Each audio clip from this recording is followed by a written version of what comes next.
Over time, developers might move on to bigger and brighter things from the plugin or theme that they created. It might be because it's not making enough money for them, or they're just bored of it and want to do other things.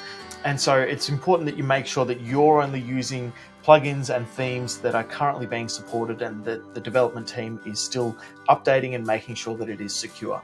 So only get plugins from the WordPress repository or from premium services where you know that they're keeping that updated. And the same goes for themes. Make sure that you're using a solid theme.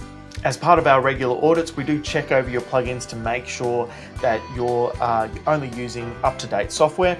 And if you are not sure about your current website, we do have a security hardening service where we do cover this. So if you're interested in that, head over to TunedWP.com.